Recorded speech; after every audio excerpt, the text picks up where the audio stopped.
veidi ilmas käinud, üteldes on ainult halba kui hea. Kui sellist kaunist leinud, kindlasti leinud, ikka üks oli jau. Härra jaamakorraldaja. Jah, ma kuulen teid.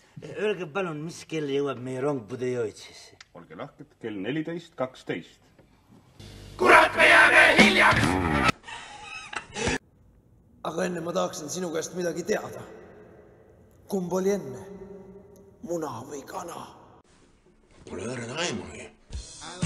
Jälle on selline auto all, kartrist liigub selline käed. Aga laulad siis või?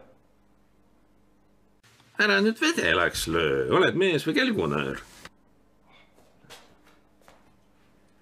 Ei proovi veel, mis on? Miks sa ei pea kohe siis tonksu tegema, võib ju niisama ka. Mis see on Elva? See on vale vastus, õige oleks olnud Pariis, just nimelt Pariisis on Eiffeli torn.